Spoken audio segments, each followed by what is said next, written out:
जय रघुवीरा समर्थ श्रीमत दासबोध दशक 6वा देवशोधन नाम समास 6वा सृष्टी कथन नाम। श्रीराम समर्थ श्रीराम समर्थ। सृष्टीपूर्वी ब्रह्म असे, तेथे सृष्टी मुळीच नसे। आता सृष्टी दिसत असे, ते सत्य की मिथ्या। गेल्या अनेक दिवसांपासून आपण दासबोधाचे श्रवण करत आहात। आपण खरोखरच धन्य आहात की जे दासबोधाचे श्रवण करत आहात। समर्थांच्या या बोधामुळे माणसाचं जीवन धन्य होईल।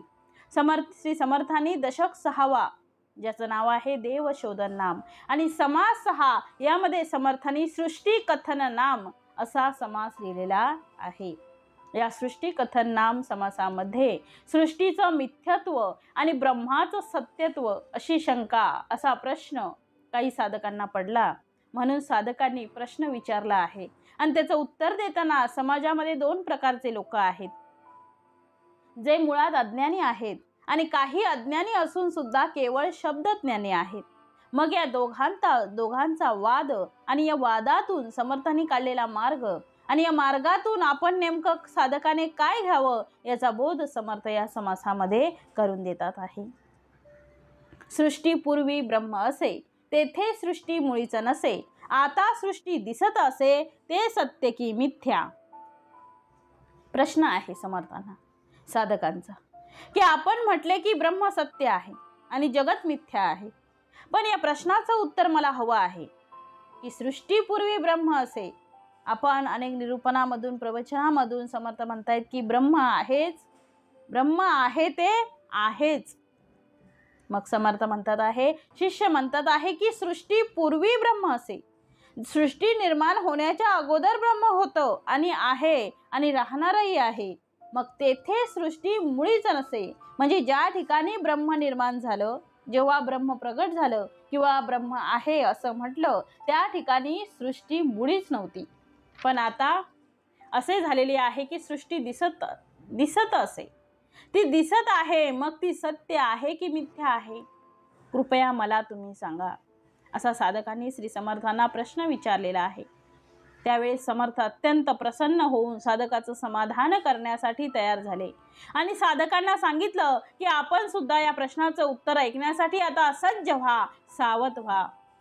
म्हणून पुढे म्हटलंय, तुम्ही सर्वज्ञ गोसावी, माझी आशंका फेडावी, ऐसा श्रोता विनवी वक्तयासी। वक्ता कसा आहे? सर्वज्ञ आहे, ज्याने आत्मज्ञान प्रगट केलं, जो सर्व जाणणारा आहे त्याला सर्वज्ञ असं म्हणतात।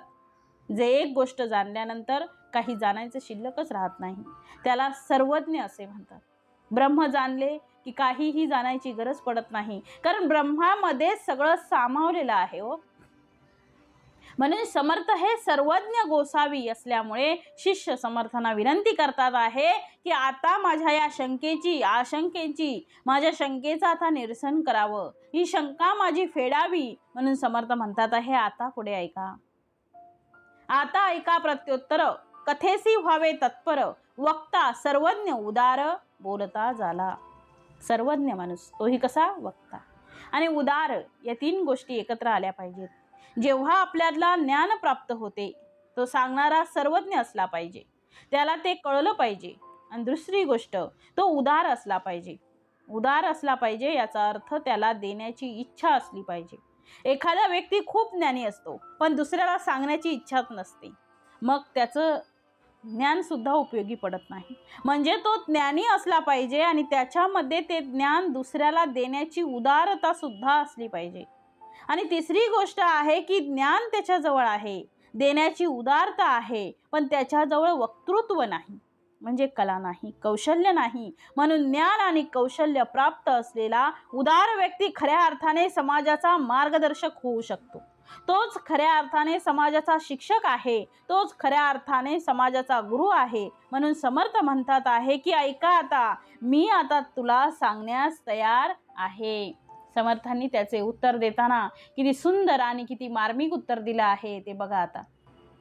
जीवभूतः सनातन, ऐसे गीतेचे वचन, येणे वाक्ये सत्यपण, सृष्टीस आले। यदृष्टम तत्नष्टम येणे, वाक्ये सृष्टी मिथ्यापणे, सत्य मिथ्या ऐसे कोणे निवडावे? श्री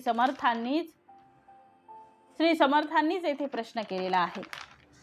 समर्थांनी प्रश्न उभा केलाय की भगवद्गीतेमध्ये, समर्थ म्हणतात भगवद्गीतेमध्ये प्रसिद्ध वचन आहे, जीवभूत हा सनातन.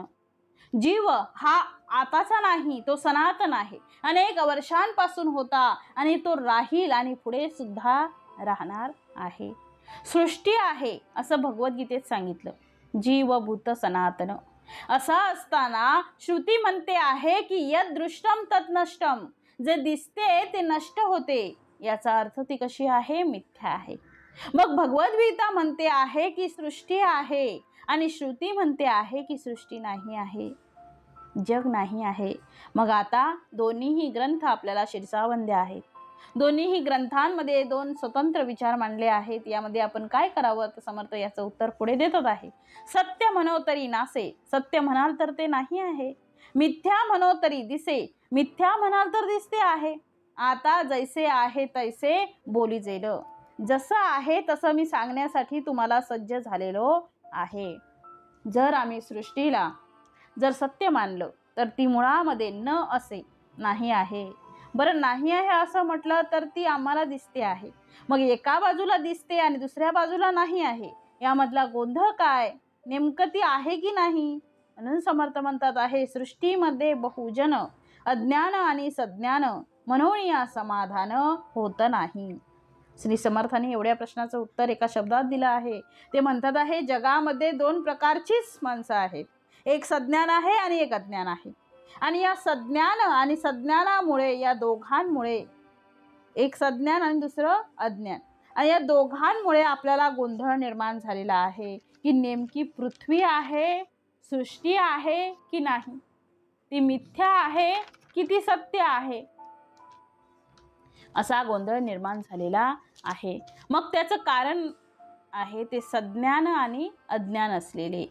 म्हणून समर्थ पुढे म्हणतात, ऐका अज्ञानाचे मत, आता अज्ञानाचं मत काय आहे ते पहा. सृष्टी आहे ते शाश्वत, देव धर्म तीर्थ व्रत सत्याची आहे. म्हणजे जे धार्मिक आहेत ते लोक अज्ञानी असले तरी त्यांचं मत आहे सृष्टी आहे, आणि नुसती सृष्टी आहे असं नाही, तर ती शाश्वत आहे. त्यामध्ये करण्यात येणारे देव धर्म तीर्थ व्रत हे सगळं सत्य आहे. हे कोणाचं मत आहे? हे अज्ञानी माणसांचं मत आहे. म्हणून पुढे म्हटलं आहे, बोले सर्वज्ञाचा राजा, जो सर्वज्ञ आहे त्याला सगळं काही माहीत आहे. म्हणून तो म्हणतो आहे, मूर्खस्य प्रतिमा पूजा, ब्रह्म प्रळयाच्या पैजा घालूप आहे. जो खऱ्या अर्थाने ब्रह्मज्ञानी आहे तो मूर्खस्य प्रतिमा पूजा म्हणतो. म्हणजे मूर्ख लोक प्रतिमेची पूजा करतात. प्रतिमा तयार करून त्याला देवत्व देणं हे मूर्खाचं लक्षण आहे. आणि एका बाजूला अज्ञानी मनुष्य म्हणतात आहे की पृथ्वी सृष्टी ही शाश्वत आहे. इथे असलेला देव धर्म तीर्थ व्रत वैकल्य हे सगळे सत्य आहेत. आता समर्थांनी हे अज्ञानाचं लक्षण सांगितलेलं आहे. कोणतं? तर सृष्टी आहे आणि ती कशी आहे? शाश्वत आहे. त्यामध्ये करण्यात येणारे देव धर्म तीर्थ व्रत हे अज्ञानाची लक्षणे आहेत. तर सज्ञानाचं लक्षण काय आहे? तर सज्ञान मनुष्य म्हणजे जो सर्वज्ञ आहे, ज्याला सर्व ज्ञान आहे, तो म्हणतो आहे, काय म्हणतो आहे? मूर्खस्य प्रतिमा पूजा, ब्रह्म प्रळयाच्या पैजा घालूप आहे. समर्थ म्हणतात, या ठिकाणी जेव्हा ब्रह्म प्रळय होईल त्यावेळेस ही सृष्टी सुद्धा नष्ट होईल. मग इथले तीर्थ कुठे गेले? इथले देव कुठे गेले? इथले धर्म कुठे गेले? इथले व्रत कुठे गेले? इथले वैकल्य कुठे गेले? सगळे कुठे जातील? जर ब्रह्मप्रळयामध्ये जर सगळे नाश पावणार आहेत, तर जो नष्ट होणारा आहे त्याला आम्ही देव कसं म्हणू? त्याला आम्ही ब्रह्म कसं म्हणू? म्हणून समर्थ म्हणतात आहे, सर्वज्ञ मनुष्य काय म्हणतो आहे? तव बोले तो अज्ञान. आता सज्ञान आणि अज्ञान यांचे वाद सुरू झाले. बघा कसं आहे, एक अज्ञानी असतो म्हणून त्याला काही कळत नाही म्हणून तो वाद घालतो, आणि दुसरा ज्याला कळतो पण वळत नाही, म्हणजे ज्याला फक्त शब्दज्ञान आहे, असाही मनुष्य वाद घालण्यासाठी प्रवृत्त असतो. त्याला ब्रह्मही नको असते, माया जाणून घ्यायची नसते. ब्रह्म आणि मायेचं त्याला विलगीकरण नको असते. त्यांना सारासार विवेक करायचा नसतो. नित्य अनित्य विवेकाचा त्याचा संबंध नसतो. अशा केवळ फक्त शब्दज्ञानी मनुष्य ब्रह्माच्या प्राप्तीसाठी तो तळमळ करत असतो. असा तर तो केवळ फक्त वाद घालण्यामध्ये पटाईत असतो. म्हणजे नित्यानित्य विवेकाचा त्याचा काही संबंध नसतो. असा केवळ फक्त शब्दज्ञानी मनुष्य आहे, तो ब्रह्माच्या प्राप्तीसाठी तो तळमळ करत नाही, तर तो केवळ काय करतो? वाद घालण्यामध्ये पटाईत असतो. कारण त्याच्याजवळ शब्दज्ञान असते. शब्दज्ञानाचं सामर्थ्य दुसऱ्याशी वाद घालणे, जसं शस्त्र असले की चालवणे, तसं ज्ञान आणि शब्दज्ञान ते वाद घालवण्यासाठी, म्हणून तो वाद घालतो. आणि तो म्हणतो आहे, अज्ञानी म्हणतो काय? तव बोले तो सज्ञान. आता तुम्ही म्हटलं ना, सर्वज्ञ म्हणतो आहे की मूर्खस्य प्रतिमा पूजा. त्याच्यावर त्या अज्ञानी माणसाने त्याला प्रश्नाचं उत्तर दिलं आहे. तरी का करीसी संध्या स्नान, गुरु भजन तीर्थाटन, कासया फिरावे. की तू जर प्रतिमा मूर्खस्य पूजा म्हणतो, तर कशाला करतो तू संध्या पूजा? कशाला करतो तू स्नान? कशाला करतो गुरूंचं भजन? कशाला करतो तीर्थाटन? तू हे सगळं नाही म्हणतो ना.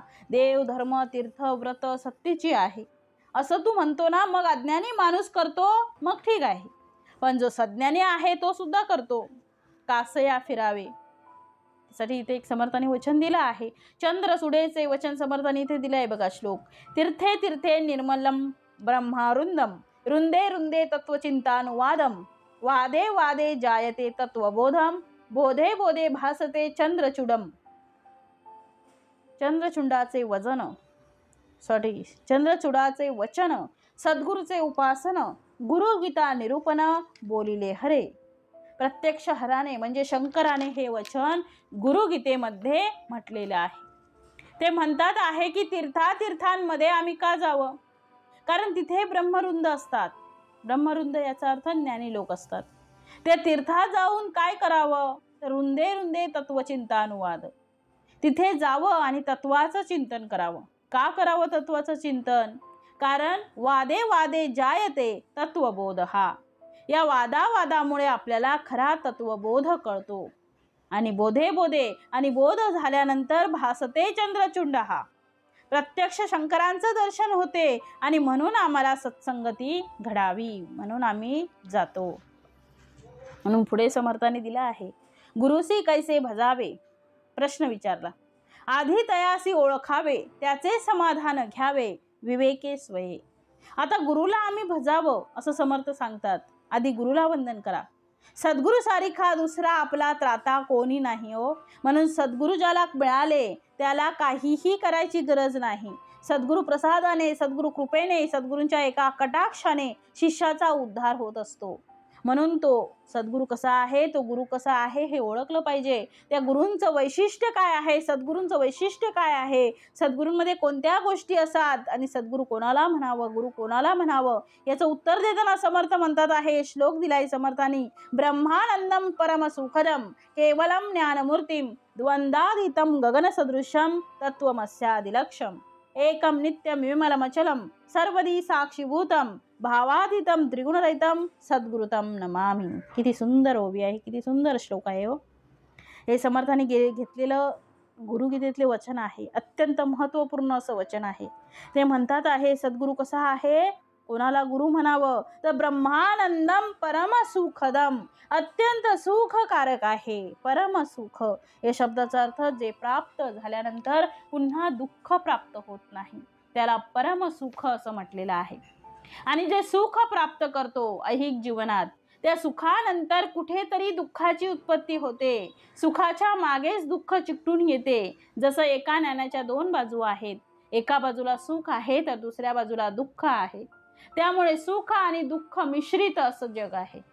सत्य आणि असत्य मिश्रित हे जग आहे. नित्य आणि अनित्य मिश्रित हे असं जग आहे.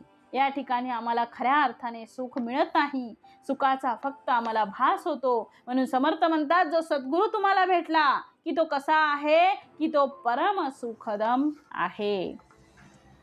किती उत्तमाचं निरूपण आहे हो. किती उत्तमाचं स्पष्टीकरण आहे. सद्गुरू कळला पाहिजे. सद्गुरू कसा आहे ते दिलं आहे. सुखद हा शब्द फार सुंदर निर्माण झालेला आहे. सुख या शब्दाचा अर्थ सुख, सुख या शब्दाचा अर्थ सुख आणि द या शब्दाचा अर्थ देणारा. जी व्यक्ती आपल्याला सुख देते तो सुखद आहे. आपण म्हणतो ना की त्यांची भेट आम्हाला सुखद झाली, याचा अर्थ त्यांच्या भेटीमुळे आम्हाला सुख मिळालं. पण अशा व्यक्तींच्या भेटीने आम्हाला ते सुख मिळते की जे सुख दुःख उत्पन्न करत नाही. मग अशी व्यक्ती कोण आहे? तर ती सद्गुरू आहेत. आणि ते सुख कसं आहे? ते परम सुखदम आहे. दुःखद याचा अर्थ दुःख देणारं आणि सुखद याचा अर्थ सुख देणारं. सद्गुरू हा परम सुखद आहे. म्हणून समर्थांनी येथे वचन वापरताना परम सुखदम असं म्हटलेलं आहे. म्हणून पुढे म्हटलं आहे केवलम ज्ञानमूर्ती. केवल याचा अर्थ फक्त आणि फक्त केवळ, जो केवळ ज्ञानाची मूर्ती आहे. ज्ञानाशिवाय दुसरी कुठलीही गोष्ट तेथे नाही. ज्ञानाशिवाय दुसरी असलेली गोष्ट तिचं नाव अज्ञान आहे. जिथे प्रकाश असतो तिथे अंधाराचा नाश होतो. आमचे सद्गुरू, आमचे गुरु असे आहेत की केवलम ज्ञानमूर्ती. आणि पुढे म्हणतात आहे ते द्वंद्वातीत आहे. द्वंद्वातीत आहे अर्थात ते द्वंद्वांच्या पलीकडे आहे. द्वंद्व म्हणजे दोन, भक्त आणि भगवंत असं द्वंद्व नाही, तो एकच आहे. गगन सदृश्यम पुढे म्हटलं आहे. आता कशाची उपमा द्यावी समर्थांना, सद्गुरूंना, की सद्गुरू एवढे विशाल आहेत की त्यांना उपमा देण्यासाठी गगनाची उपमा द्यावी. गगन सदृश्यम. गगन सदृश्यम म्हटलं आहे. गगन नाही पण गगनाप्रमाणे आहे तसं वाटते. जसं आपल्या सर्वांच्या डोक्यावर आकाश हे विराजमान आहे, ते अखंड आहे, अविरत आहे. ते कुठेही जा बघा आपल्यासोबतच असते कायम असं वाटतं आपल्याला. पण आहे ते, कारण जिथे असं नाही की आकाश सोडून मी मोकळ्या हवेत बसलो आहे. कसं बसू शकाल? आकाश आहेच डोक्यावर. जिथे जाल तिथे आकाश आहे. जसं आपण चालताना आपल्यासोबत ते आकाश चालतं असं वाटतं, म्हणजे ते आकाश संपतच नाही. तसे सद्गुरू आपल्यावर सदैव कृपेचा हस्त ठेवतात, म्हणून ते गगन सदृश्यम आहेत. पुढे म्हटलं आहे, म्हणून सांगितले समर्थाने, मी तव चरणाचा अंकित, तव चरणा माझे प्रणिपात, देवादिदेव तू एकदंत, करीसे विज्ञापना एक माझी. तू कसा आहेस? खूप महान आहेस. मी तुझ्या फक्त चरणाचा एक अंकित आहे. तू मला चरणापाशीच कायम तुझ्या असंच दास्य भक्ती म्हणजे तुझ्या ठेव. अखंड दास्य भक्ती माझ्याकडून करून घे आणि अखंड दास्य भक्ती घडावी. हे श्री सद्गुरूचरणी नम्र निवेदन आहे. तत्वमस्यादिलक्षम.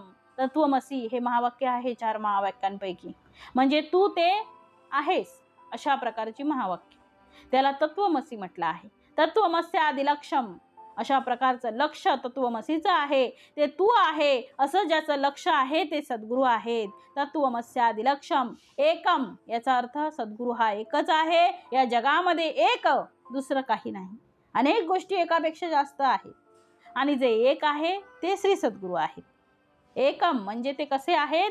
नित्यम नित्य आहेत ते. विमलम अचलम ते विमल आहे याचा अर्थ शुद्ध आहे. आणि अचलम म्हणजे स्थिर आहे. ते अचल आहे म्हणजे चल नाहीत, म्हणजे ते स्थिर आहेत. अशा प्रकारे सर्वधी साक्षीभूतम, सर्व प्राणीमात्रांच्या हृदयामध्ये जे साक्षी रूपाने वास करतात असे सर्वधी, आणि धी या शब्दाचा अर्थ बुद्धी. सर्व बुद्धिमानांच्या जवळ साक्षी रूपाने ते जे वास करतात असे साक्षीभूतम, भावातीतम जे भावाच्या पलीकडे आहेत. आणि काय म्हटलं आहे? त्रिगुणरहितम 3 गुणांच्याही पलीकडे आहेत. रजतम सत्व या गुणांच्या पलीकडे आहेत. अशा श्री सद्गुरूंना जर शरण गेलं तर आम्हाला या प्रश्नाचं उत्तर मिळेल. सद्गुरुतम नमामि. अशा श्री सद्गुरूंना आम्ही शरण जाऊया. जय जय रघुवीर समर्थ. किती उत्तमाचं सद्गुरूंचं वर्णन हो. सद्गुरूंचं वर्णन आपल्यासारख्या पामराला शक्य नाही, परंतु समर्थाने दिलेलं सद्गुरूंचं वर्णन गुरुगीतेमध्ये कसं दिलं आहे तो श्लोक आता आपण बघितला. म्हणून समर्थाने पुढे म्हटलं आहे, गुरुगीतेचे वचन ऐसे श्री सद्गुरूंचे ध्यान, तेथे सृष्टी मिथ्या भान उरेल कैसे. सद्गुरूंचं गुरुगीतेमधलं हे वचन अत्यंत अत्यंत सत्य आहे. आणि हे जर सद्गुरूंचं ध्यान लक्षात, हे जर सद्गुरूंचं ध्यान आम्ही केलं तर आम्हाला सृष्टी ही मिथ्या आहे हे आमच्या लक्षात येईल. म्हणून सृष्टीचं भानच उरणार नाही. ऐसा सज्ञान बोलिला, सद्गुरु तो ओळखिला, सृष्टी मिथ्या ऐसा केला निश्चितार्थ. आता निश्चयाने दृढ संकल्पाने आता आम्हाला पटलं आहे की ही सृष्टी नाही, हा सद्गुरूच आहेत. हे सद्गुरूच आहेत, दुसरं काहीच नाही आहे. म्हणून म्हटलंय पुढे, श्रोता ऐसे न मनी कदा, तरी सुद्धा जो दुसरा श्रोता आहे तो मानायलाच तयार नाही. काय मानायला तयार नाही? तर ही सृष्टी मिथ्या आहे हे तो मानायलाच तयार नाही. सज्ञानी त्याला समजून सांगतो आहे आणि अज्ञानी त्याच्याजवळ वाद घालतो आहे. आणि पुढे म्हटलं आहे, शोता ऐसे न मनी कदा, अधिक उठिला विवादा, म्हणे कैसा रे गोविंदा, अज्ञान म्हणतसी. अरे तू गोविंदाला अज्ञानी म्हणतोयस, जीव भूता सनातन. हे कोणाचे वचन आहे? भगवंताचं वचन आहे. आणि त्यांनी म्हटलंय त्याला तू असत्य म्हणतो आहेस. जीवभूता हा सनातः, जीवभूत सनातन. ऐसे गीतेचे वचन, तयासी तू अज्ञान म्हणतोसी कैसा. सृष्टी आहे हे अज्ञानाचं लक्षण आहे असं जर तुम्ही म्हणत असाल तर प्रत्यक्ष भगवंताने जीवभूत सनातन म्हटलं आहे. हा जीव या पृथ्वीवर जन्माला आलेला आहे, या सृष्टीत जन्माला आलेला आहे. सृष्टी हा त्याचा घटक आहे आणि म्हणून सृष्टी आहे असं भगवद्गीतेत म्हटलेलं आहे. तर तुम्ही कसे काय म्हणतात की भगवंताला तू अज्ञानी म्हणतोस? असा तू कोणता सज्ञानी आहेस? असा वाद एका अज्ञानी माणसाने आणि सुज्ञ माणसाचा वाद सुरू झालेला आहे. पुढे दिलंय, ऐसा श्रोता आक्षेप करी. अशा प्रकारे दोघांचा शब्द खेळ सुरू झाला. विषाद मानिला अंतरी, याचे प्रत्युत्तर चतुरी सावध परिसावे. चतुराने म्हणजे हुशाराने, सुज्ञाने त्याचं उत्तर व्यवस्थित ऐकावं. श्रोत्याने आक्षेप घेतला. आणि आक्षेप का घेतला? कारण भगवंत, सृष्टी, देव, धर्म, व्रत, वैकल्य हे सत्य नाही असं सुज्ञ मनुष्य म्हणतो आहे. आणि भगवद्गीता हे जर सत्य म्हणते आहे तर भगवद्गीतेमधलं भगवंताचं वचन सत्य मानणे, यामुळे त्याला विषाद वाटला. विषाद वाटला याचा अर्थ दुःख झालं. खरं आहे, कारण भगवद्गीता हा आपला शिरसाबंदी असा ग्रंथ आहे. मग या दोघातून काय निवडावं? तर समर्थाने यातून मार्ग काढला आणि त्या दोघांचंही समाधान व्हावं म्हणून समर्थ पुढे सांगतात आहे, गीतेस बोलिला गोविंद. गीतेमध्ये गोविंद बोलला आहे. गीतेस बोलिला गोविंद, त्याचा न कळे तुझ भेद, म्हणून या व्यर्थ खेद वाहतोसी. गीतेमध्ये भगवंताने आपली वचनं टाकली, उपदेश केला, पण त्याचा भेद तुला कळला नाही, म्हणून या व्यर्थ खेद वाहतोसी. म्हणून तू विराकरण व्यर्थ असा खेद करतो आहेस. तू खेद करू नकोस. भगवंताचं वचन तू व्यवस्थित समजून घे. धर्मग्रंथांमध्ये, श्रुती ग्रंथांमध्ये कुठेही भेद नाही. त्यातलं मर्म कळलं की माणसाला लक्षात येईल की दोघांचेही वचन एकच आहे. सांगण्याच्या पद्धती बदलल्या आहेत. समर्थ पुढे त्याचं स्पष्टीकरण देताना एक वचन वापरतायत. श्लोक आहे तो, अश्वस्थ सर्व वृक्षांना माझी विभूती पिंपळ. कोण म्हणाले? तर भगवंत म्हणाले माझी विभूती ही काऊन आहे? पिंपळ आहे. म्हणजे मी पिंपळामध्ये वास करतो. म्हणून बोलिला गोपाळ, वृक्ष तोडिता तत्काळ तुटत आहे. जर भगवंत जर त्या पिंपळामध्ये आहे आणि माझी ती विभूती आहे तर वृक्षाला तोडलं तर ते तुटेल कसं? कारण तुझं स्वरूप कसं आहे? तुझं म्हणजे भगवंताचं, म्हणजे आत्मस्वरूप तुझं कसं आहे?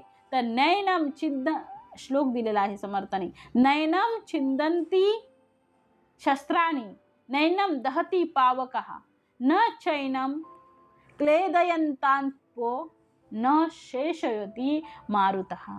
मला कोणी छेदू शकत नाही. नैनम छिंदंती शास्त्राणी, नैनम दहती पावक, मला कोणी जाळूही शकत नाही.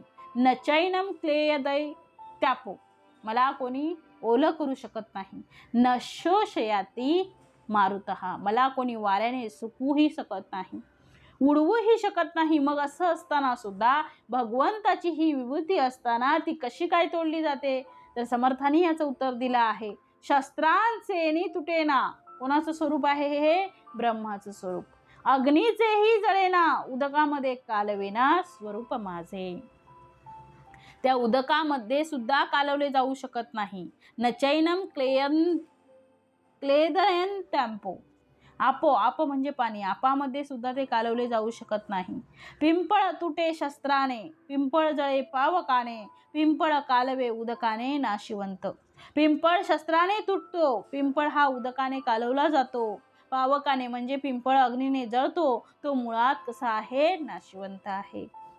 म्हणून पुढे म्हटलंय, तुटे जळे बुडे उडे, आता ऐक्य कैसे घडे, म्हणून हे उजेडे सद्गुरु मुखे. मग असं असताना जो तुटतो, जो जळतो, जो फुटतो, जो उडतो, अशा प्रकारचं ज्याचं अस्तित्व आहे त्याला तुम्ही भगवंत कसं म्हणता? याचं उत्तर सद्गुरूंनी दिलेलं आहे. यातून सद्गुरूंनी मार्ग काढलेला आहे. सद्गुरूंनी याचं स्पष्टीकरण फार सुंदर दिलं आहे. म्हणून सद्गुरूंचं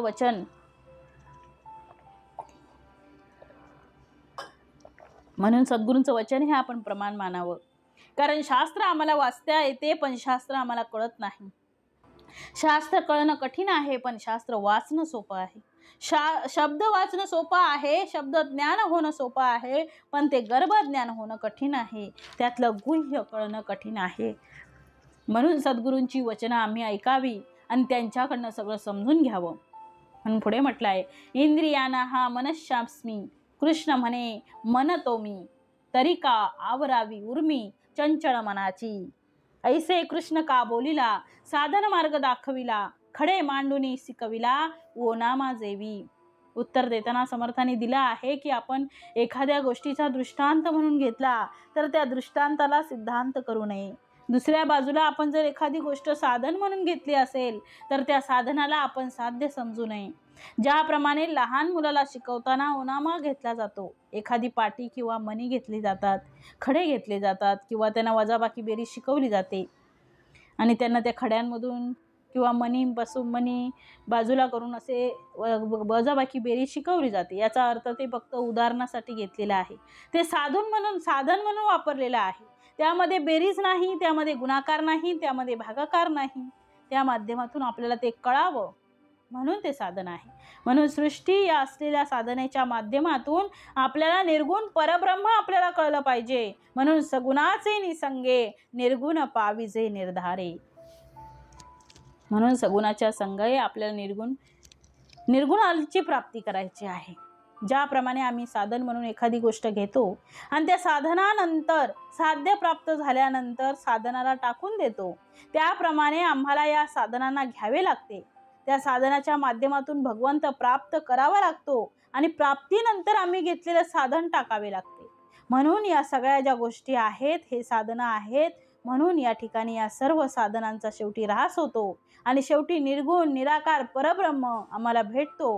म्हणून समर्थ पुढे म्हणतात आहे, ऐसा आहे वाक्यभेद. अशा प्रकारचा वाक्यभेद आहे. सर्व जाणे तो गोविंद, देहबुद्धीचा वेवाद कामा नये. वेदशास्त्र श्रुती स्मृती तेथे वाक्यभेद पडती, ते सर्व ही निवडती सद्गुरूचे वचने. वेदशास्त्रांचे भांडण शस्त्रे तोडी ऐसा कोण, हे निवडेना साधुविन कदा कल्पांती.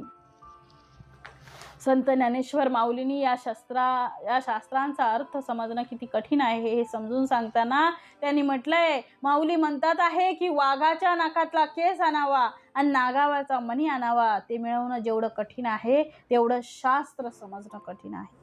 त्यापेक्षाही शास्त्र कठीण आहे. म्हणून शास्त्राच्या मागे न लागता सद्गुरू वचन आपण सेवावी. गंगेचं पाणी आम्हाला पिता येत नाही म्हणून गंगेच्या मागे लागण्यापेक्षा ती गंगा ज्या गोमुखातून बाहेर पडते त्या गोमुखातलं पाणी आम्हाला स्वीकारता येते, ते घेता येते, ते प्राशन करता येते. म्हणून सद्गुरूंची वचन ही आपल्याला सगळ्यात सुखकर आणि सोयीस्कर असा मार्ग आहे तसं समर्थ सांगतात. वेद श्रुती स्मृती हे सगळे ग्रंथ याचा विचार केला तर यामध्ये वाक्यभेद आहेत. वाक्यभेद म्हणजे एक शास्त्र दुसऱ्या शास्त्राला छेद देते आहे. सद्गुरु मुखातून आम्हाला जे प्राप्त होईल ते सेवन करा. म्हणजेच याप्रमाणे उत्तम वैद्य असेल त्याच्याकडनं आपली मात्रा घ्यावी म्हणजे आम्हाला आरोग्य प्राप्त होते. त्याप्रमाणे उत्तम सद्गुरूंच्या मुखातून प्राप्त होणारे जे वचन आहेत ते आम्हाला उद्धाराला कारणीभूत होतील. म्हणून समर्थ म्हणतात आहे की सद्गुरु सेवा, सद्गुरु वचन सेवा ते सर्व ही निवडती सद्गुरु वचनेची. सद्गुरूचेनी वचने ते सर्व ही निवडती सद्गुरूचेनी वचने. वेदशास्त्रांचे भांडण, वेदशास्त्र यांचे भांडणच आहे. शस्त्रे तोडी ऐसा कोण, शस्त्रे तोडी ऐसा कोण. आता त्यांची भांडणं आहेत आणि ते शस्त्राने तोडेल असा कोण आहे. शस्त्रे तोडी ऐसा कोण, हे निवडेना साधुविन कदा कल्पांती. म्हणून हे साधूशिवाय निवडता येणार नाही, त्याच्याशिवाय आम्हाला मार्ग सापडणार नाही. म्हणून म्हटले पुढे पूर्व पक्ष आणि सिद्धांत. पूर्व पक्ष आहे आणि सिद्धांत आहे. शास्त्री बोलीला संकेत याचा होय निश्चितार्थ साधू मुखे. साधूंच्या मुखातून कशाला पूर्वपक्ष म्हणावं, जो पूर्वपक्ष उडून मग सिद्धांत आम्हाला स्वीकारावा लागतो. सिद्धांत समजून घेण्यासाठी दृष्टांत असतो. आम्ही दृष्टांतावरच जर स्थिर राहिलो, दृष्टांताच जर आम्ही सिद्धांत समजून बसलो, तर आपल्याला आपल्या लक्ष्यापर्यंत पोहोचता येणार नाही. कितीतरी अशा व्यवहारातल्या गोष्टी आहेत की आम्ही दृष्टांत म्हणून त्या स्वीकारतो, पण त्या दृष्टांतामध्ये सुद्धा एक कमतरता असते. प्रत्येक दृष्टांत यामध्ये कुठले तरी न्यूनत्व आहे. तो परिपूर्ण सर्वांग असा कुठलाही दृष्टांत नाही. म्हणून दृष्टांताला टाकावे लागते आणि त्या दृष्टांताला फक्त शिडीसारखे वापरावे लागते. शिडीवरून जाता येते, पण शिडीवर राहता येत नाही. शिडीवरून वर गेल्यानंतर आपल्याला वरच्या मजल्यावर आपल्याला निवास करता येतो, पण पायऱ्यांवर झोपता येत नाही. त्याप्रमाणे हा दृष्टांत जो आहे तो फक्त शिडीसारखा वापरावा आणि काम झाले की ती काढून ठेवावी. पायऱ्या संपल्या, पायऱ्या सोडल्याशिवाय आम्हाला वरचा मजला ज्याप्रमाणे भेटत नाही, त्याप्रमाणे जोपर्यंत आम्हाला सिद्धांत साध्य होत नाही तोपर्यंत दृष्टांत सोडता येत नाही. दृष्टांताच्या माध्यमातून सिद्धांत समजला की बाकी सगळं टाकता येतं. म्हणून पुढे म्हटलं आहे, एरवी वादाची उत्तरे एकाहुनी एके थोरे, बोलो जाता अपारे वेदशास्त्री. म्हणून वादविवाद सांडून की जे संवाद, तेने होय ब्रह्मानंद स्वानुभवे. म्हणून आम्ही या सगळ्या वादात न पडता त्या वादाच्या बाहेर जावं. म्हणून समर्थांनी म्हटलंय, तुटे वाद संवाद तो हितकारी. जोपर्यंत आपला संवाद होत नाही तोपर्यंत आपला वाद थांबणार नाही, असं समर्थांचं प्रसिद्ध वचन आहे. त्या वादाला संवाद म्हणावं की ज्यातून काहीतरी चांगलं निर्माण होईल. वादातून आमचा शक्तिक्षय, वादातून आमचा बुद्धिक्षय, वादातून आमचा या वेळेचा क्षय होतो आहे. अशा गोष्टी करण्यापेक्षा ती सद्गुरू संतांची वचने स्वीकारावी आणि या वादाच्या बाहेर पडावं. आणि असं जर आपण बाहेर पडलो तर इथे समर्थ म्हणतायत, तेने होय ब्रह्मानंद स्वानुभवे. स्वतः अनुभव घ्या. प्रत्यक्ष ब्रह्मानंदामध्ये आपल्याला डोलता येईल. एके कल्पने पोटी, एका कल्पनेच्या पोटी, म्हणजे मानवाच्या बुद्धीमध्ये कल्पनाशक्ती आहे.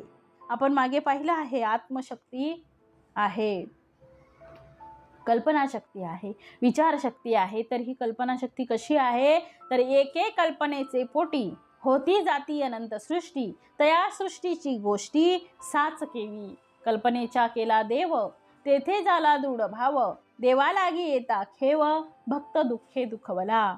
एका कल्पनेमुळे आम्हाला नाना प्रकारच्या अष्टदा प्रकृती निर्माण होतात. अनेक सृष्टी आहेत. या अनेक सृष्टींमध्ये या कल्पनेने सगळ्या निर्माण झालेल्या आहेत.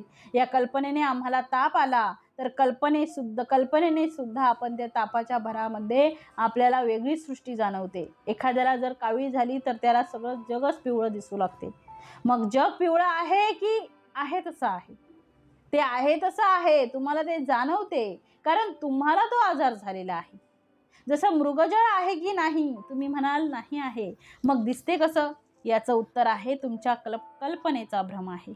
आकाशामध्ये ढग दिसतात, आहेत ढगाकडे जर आपण बारकाईने निरीक्षण केलं तर तिथे सुद्धा कल्पना सृष्टी आहे. लहान मुलं त्याच्यामध्ये उंट शोधतात, त्याच्यात घोडा शोधतात, हत्ती शोधतात, त्याच्यात राजा शोधतात, त्याच्यात प्रधान शोधतात, त्याच्यात सगळ्या प्रकारची सेना शोधतात आहे. कुठे दिसतात आहे ते तुम्हाला? आकाशामध्ये विविध दिसणारे आकार, या आकाराला आपण कल्पनाशक्तीने आम्ही निर्माण करतो. काव्यसृष्टी ही सुद्धा एक कल्पनेची सृष्टी आहे. काव्य एक सृष्टी आहे, कल्पनेच्या सामर्थ्यावर काव्य चित्रासारखं उभे राहते. या सगळ्या सृष्टी आहेत. नाटकामध्ये नाटक चालू असताना नाटक ते वाटत नाही, ते आपल्याला खरे वाटू लागते, ही सुद्धा एक सृष्टीच आहे.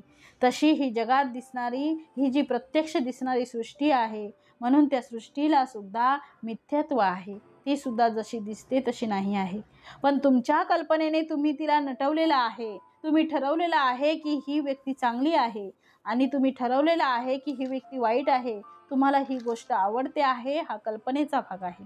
ही गोष्ट तुम्हाला आवडत नाही, हाही कल्पनेचा भाग आहे. एक कल्पनेचा भाग आहे, हा सगळा मनाचा खेळ आहे.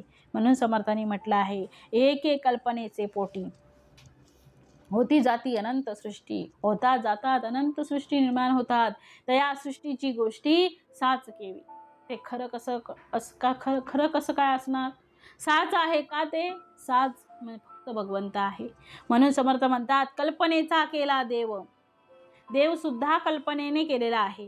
तुम्ही तुमच्या कल्पनेने देव तयार केला, तेथे झाला दृढ भाव, आणि हळूहळू तुमचा तिथेच देव आहे असं हळूहळू आपल्याला समजायला लागलं.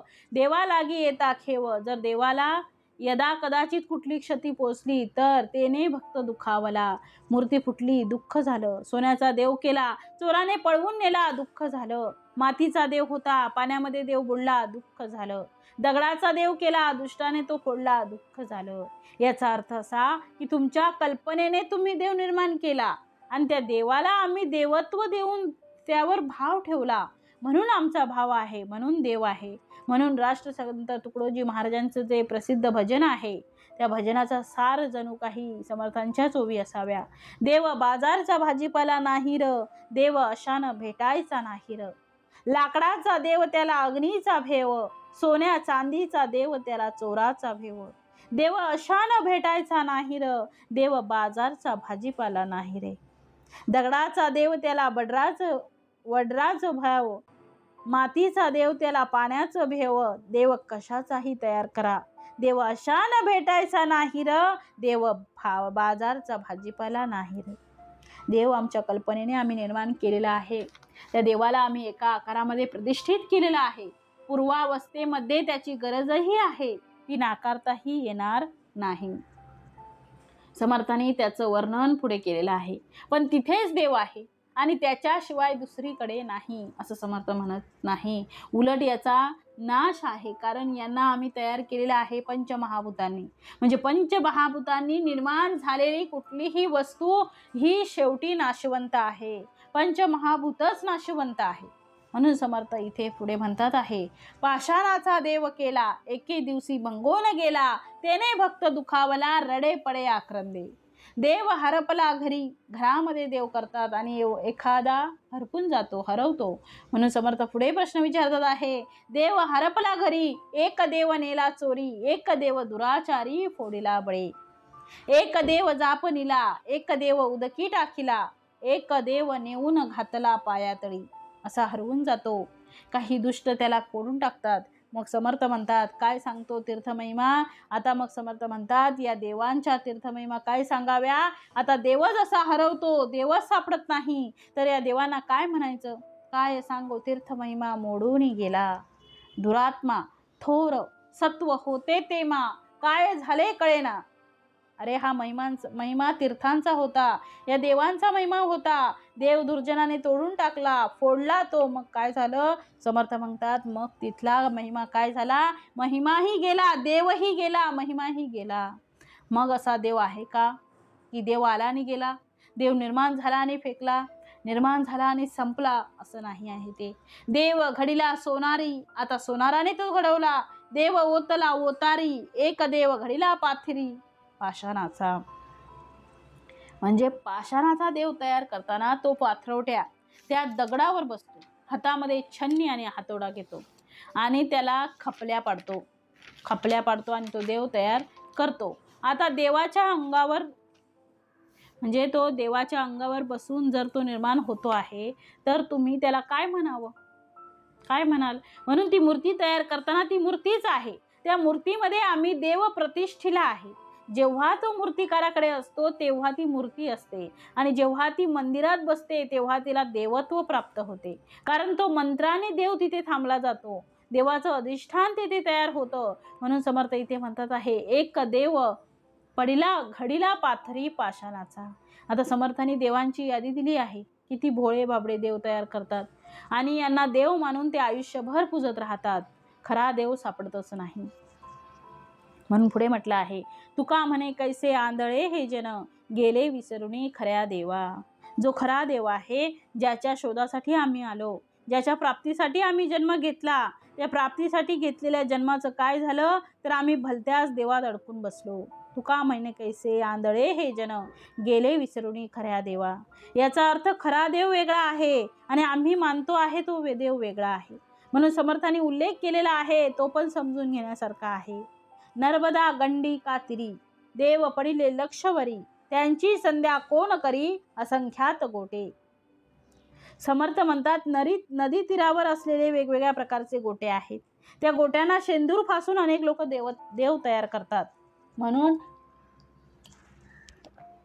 आमच्या संत गाडगे महाराजांनी त्या दगडात देव नाही असे जे काही म्हटले ते यासाठीच म्हटलेलं आहे. कारण खरा देव माणसाला ओळखता आला पाहिजे.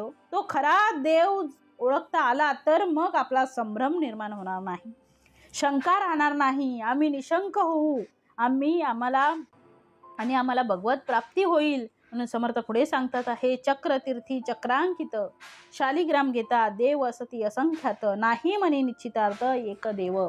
बाण तांदळे ताम्र बाणाने स्फटिक देव्हारा पूजने, ऐसे देव कोण जाणे खरे की खोटे. देव रेसिमाचा केला तोही तुटोनिया गेला, आता नवा नेम धरिला मृत्तिकेचा. पहिल्यांदा देव तयार करताना तो रेशमाचा देव तयार करतात. रेशमाचा तो धागा घ्यायचा आणि त्याच्यापासून अनंत तयार करायचे. आता तो दोरा धागा त्यातला त्यात रेशमाचा नाजूक असतो. आता तो तुटला. आता तो देव तुटतो का? नाही. आता जर म्हटलं नैनम छिंदंती शस्त्राने नैनम दहती पावकहा न चैनम क्लेयदंत्यापो न शेषयती मारुतहा, तो नष्टच होऊ शकत नाही. मग नष्ट झालेला कोण आहे? पंचमहाभूतांनी तयार केलेला तुमच्या कल्पनेतला देव नष्ट झालेला आहे. म्हणून समर्थ म्हणतात आहे की असे देव खरे की खोटे हे तुम्ही ठरवा. खरा देव वेगळा आहे. म्हणून समर्थ म्हणतात, देव रेसिमाचा केला तोही तुटोनिया गेला, आता नवाने धरला मृत्तिकेचा. मृत्तिका म्हणजे मातीची मूर्ती तयार केली. आमचा देव बहुसत्य आम्हा अकांती पावत, पूर्ण करी मनोरथ सर्व काळ. आमचा देव कसा आहे तर तो सत्य देव आहे. आणि तो देव आम्हाला अकांती म्हणजे संकट प्रसंगी आम्हाला तो पावतो आहे. आणि तो आम्हाला या सगळ्या संकटातून बाहेर काढून आमचं मनोरथ पूर्ण करतो आहे. म्हणून म्हटले पुढे, आता याचे सत्व गेले, प्राप्त होते ते झाले, प्राप्त नवचे पालटिले ईश्वराचे ने. धातू पाषाण मृत्तिका चित्रलेप काष्ट देखा, तेथे देव कैचा मूर्खा भ्रांती पडेली. म्हणून समर्थांनी या सगळ्या देवांना बाजूला सारून समर्थ म्हणतात, धातू असेल, पाषाण असेल, मृत्तिका असेल, चित्रलेप असेल, काष्ट असतील, या सगळ्या देवांना समर्थ तेथे देव कैचा मूर्खा भ्रांती पडली. आम्हाला भ्रांती पडलेली आहे. देव निर्माण केला आम्ही, तो पंचमहाभूतामध्ये आम्ही तो प्रविष्ट केला. आणि तो जर भंगला, तो जर तुटला, त्याचं जर सत्व निघून गेलं तर माणसाला दुःख होते. म्हणून खरा देव ओळखा असं समर्थ म्हणतात. ही आपुली कल्पना, ही सगळी आपली कल्पना आहे. प्राप्त ऐसी फळे जाना, जशी तुमची कल्पना तसं तुम्हाला प्राप्त होईल. परी त्या देवाची या खुणा वेगळ्याची.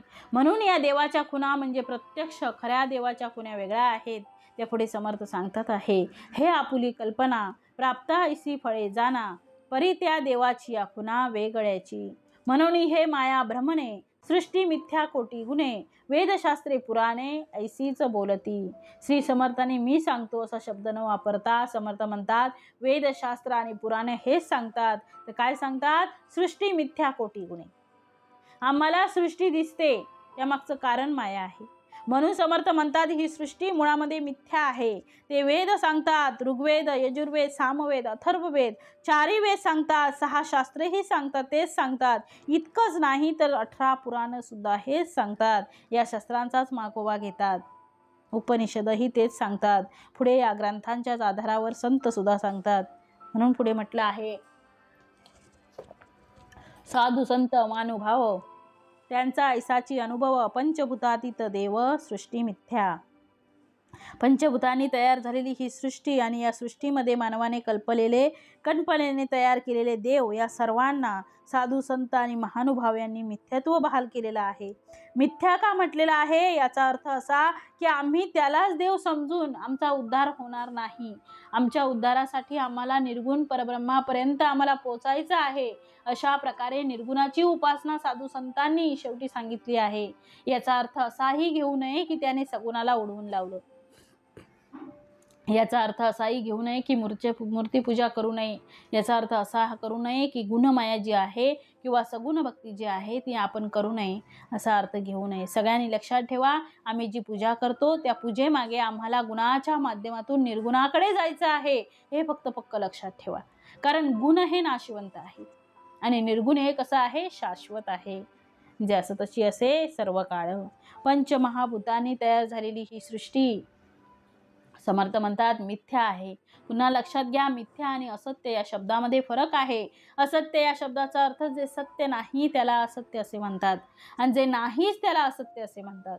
आणि मिथ्या ज्याला म्हणतात, जी वस्तू जशी आहे तशी आम्हाला जाणवत नाही, तशी आम्हाला दिसत नाही, त्यापेक्षा ती विपरीत दिसते, याला मिथ्या असं म्हटलेलं आहे. म्हणून पृथ्वी ही सृष्टी ही सर्व मिथ्या आहे, असत्य नाही आहे. म्हणजे पंचभौतिक देव आणि सृष्टी याला मिथ्यत्व दिलेलं आहे. तुम्ही समजता तसं नाही, त्यापेक्षा वेगळं आहे. आणि जसं आहे तसं समजणे, याचा अर्थ अनुभव घेणे. म्हणून आकार संपून जातात आणि निराकारावर आपण स्थिर होतो. म्हणून आपण सगळ्यांनी निराकारावर स्थिर झालं पाहिजे. आकारावर आपण स्थिर होता कामा नये, कारण मुळात आकारच स्थिर नाही. ज्याच्यावर आम्ही उभे राहतो ती जर गोष्ट स्थिर असेल तर त्याच्यावर उभी राहिलेली बिल्डिंग स्थिर राहील. ती बिल्डिंग ज्याच्यावर उभी आहे ती खालची जागा जर अस्थिर असेल तर ती कंपायमान झाली.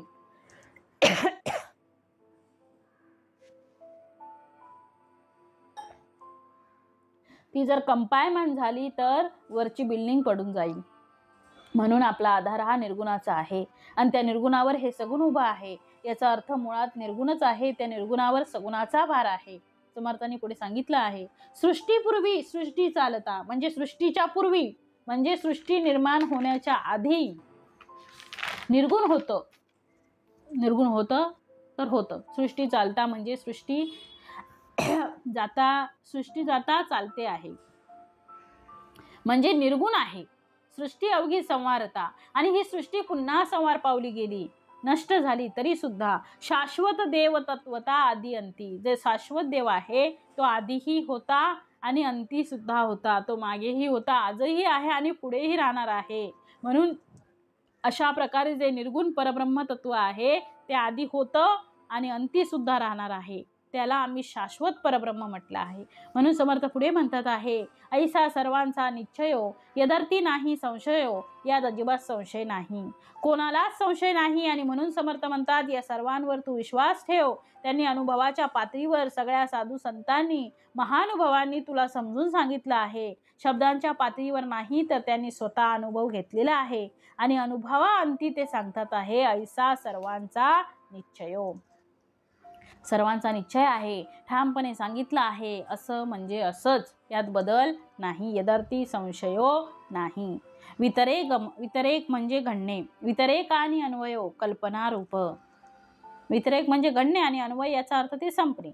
या दोन्हीमध्ये आपण अन्वय ही लक्षात घेतला पाहिजे आणि त्याचा वितरेक ही लक्षात घेतला पाहिजे. ज्याला आम्ही उभारणी आणि संवारणी असा शब्द वापरतो, हे सुद्धा कल्पनेचेच आहेत. व्यवहारातलं सुद्धा उदाहरण घ्या.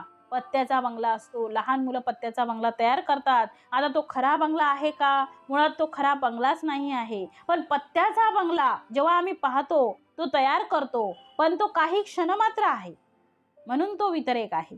आणि तो एखादा धक्का लागल्यावर पडून जातो, याचा अर्थ अन्वय आहे, संवारणी आहे. म्हणजे उभारणी आणि संवारणी या दोन्ही गोष्टी समर्थ म्हणतात कल्पना आहे. एके कल्पनेचे पोटी बोली जे ती अष्ट सृष्टी, त्या सृष्टीची गोष्टी सावध ऐका. मी आता तुम्हाला जगामध्ये असलेल्या या सृष्टींच्या कल्पना देतो. एकूण सृष्टींची संख्या किती आहे? 8 आहे. त्यापैकी पहिली सृष्टी आहे कल्पना सृष्टी, म्हणजे मनोराज्य. उदाहरणार्थ बघू आपण. तो सोमशर्मा नावाचा एक मुलगा होता, सोमशर्मास्य पिता. तो सोमशर्माचा मुलगा झोपी गेला. आता झोपेमध्ये जागेपणी त्याने असं ठरवलं होतं की तो गरीब होता. त्याने जागेपणीच झोपायच्या अगोदर ठरवलं होतं की मी घरोघरी जाऊन थोडं मूठ सत्तू म्हणजे सातू तो जमा करीन. गव्हापासून बनवतात ते, उन्हाळ्याच्या दिवसात बनवतात. गहू भाजणे, त्यामध्ये डाळवं टाकणे, दळून आणणे, त्याच्यामध्ये साखर घालणे, त्याच्यामध्ये दूध घालणे आणि ते सगळं कालवण आपण खाणे, याला म्हणतात सातूचं पीठ. हे सत्तू तो काय करायचा, घरोघरी जाऊन त्याने जमा केला आणि माठ घेतला आणि सगळं त्यात भरून ठेवलं. आणि याला कोणी हात लावू नये म्हणून त्याने आपल्या डोक्यावर असं लटकून ठेवलं. अंगावर पांघरून घेऊन तो झोपी गेला. झोपल्या असताना त्याच्या स्वप्नामध्ये त्या सातूच्या संदर्भात त्याच्या लक्षात आलं की हा सातू मला आता विकायची गरज आहे. का विकायचा आहे? कारण माझ्याकडे आता सातू खूप आलेला आहे. गावामध्ये अकाळ पडलेला आहे, कोणाला खायला नाही, स्वप्नामध्ये आहे बरं का, त्याला खायला नाही. आता मी माझ्या सातूला जर मी विकले तर त्या सातूच्या पिठातून मला भरपूर असे धनधान्य मिळेल. म्हणून त्याने सातू विकला. त्या सातूच्या पिठातून त्याने बकऱ्या विकत घेतल्या. त्या बकऱ्यावरून त्याने काही दिवस सांभाळल्या त्या बकऱ्या. त्याचाही परिवार वाढला बकऱ्यांचा. पुढे त्याने त्या बकऱ्या विकल्या आणि त्याच्या लक्षात आलं की आता बकऱ्या विकल्या, आता याच्या बदल्यात आपण काहीही विकत घेऊ शकतो. म्हशी विकत घेतल्या आणि त्याने गायीही विकत घेतल्या. म्हशी आणि गायी विकत घेतल्या. आता त्याचा धंदा परत वाढत गेला. गाईचं दूध, म्हशीचं दूध, त्यातून तूप काढणं, त्यातून खवा तयार करणं, म्हणजे त्याचा धंदा जोरदार सुरू झाला. त्याच्याजवळ पैसे भरपूर आले. त्याला असं वाटलं आता आपण हेही विकलं पाहिजे आणि आता आपण याच्या बदल्यात आपण सोनं विकत घेतलं पाहिजे. मग त्याने त्या गायी विकल्या, म्हशी विकल्या, जवळचे पैसेही खर्च केले आणि त्याने भरपूर असं सोनं जमा केलं. त्या सोन्यातून अजून त्याला रुपये मिळायला लागले. सोन्याचं व्याज मिळायला लागलं. त्याला वाटलं आता सोन्याचा भाव वाढलेला आहे, आता आपण हे सोनं विकलं पाहिजे. मग सोनं कोणाला विकावं, तर त्याच्या लक्षात आलं की हे सोनं विकून आपण चांगला बंगला विकत घेऊ.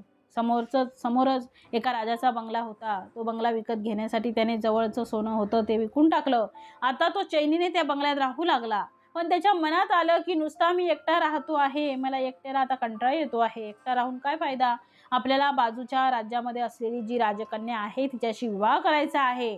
आता मी श्रीमंत झालेलो आहे, कोणीतरी मला विचारत येईल आणि या राजकन्येबरोबर तुम्ही लग्न करता का, असं कोणीतरी मला विचारेल. आणि योग तसाच आला. त्या राजकन्येकडून एक दूत आला. त्याने विचारलं की आमचे राजे आहेत, त्यांची एक मुलगी आहे, त्या मुलीबरोबर आपण विवाह करण्यास तयार आहात का. त्याला अपेक्षितच होतं. तो म्हणे हो मी तयार आहे.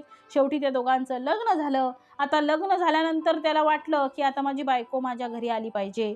ती घरी येऊन राहू लागली. आता बायको घरी आल्यानंतर नवऱ्याने ऑर्डर देण्यास सुरू केली.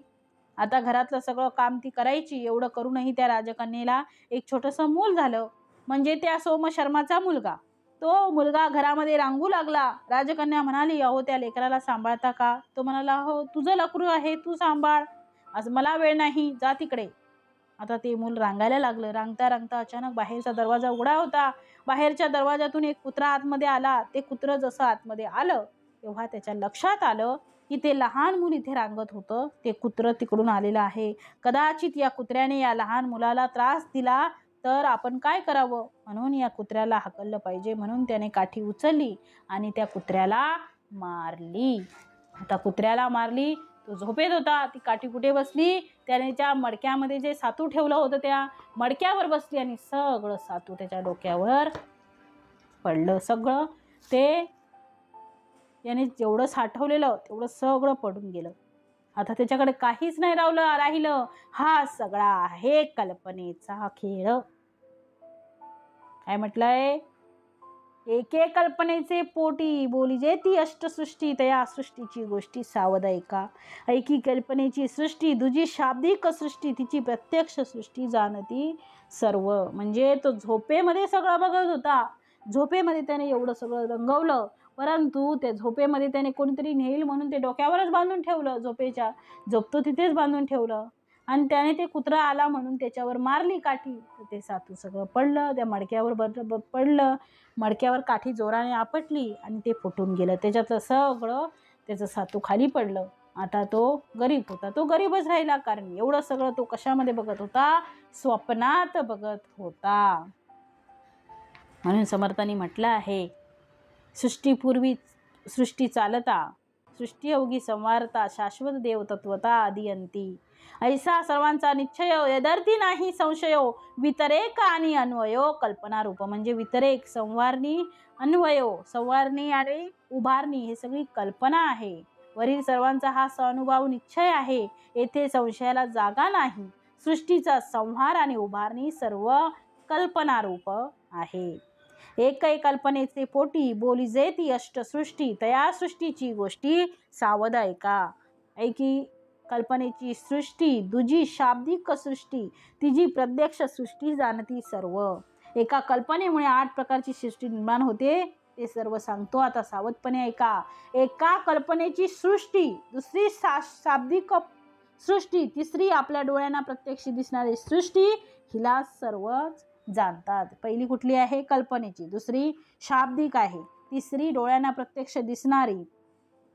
हे सगळं तुम्ही जाणता. आणि समर्थांनी पुढे दिली आहे चौथी सृष्टी कोणती? 8 सृष्टी आहेत ना, त्याच्यातली चौथी चित्रलेप सृष्टी, 5वी स्वप्नसृष्टी, 6वी गंधर्व सृष्टी, ज्वर सृष्टी 7वी, 8वी दृष्टी बंधन, ऐसा अष्ट सृष्टी जाण, यामध्ये श्रेष्ठ कोण? सत्य पानावी.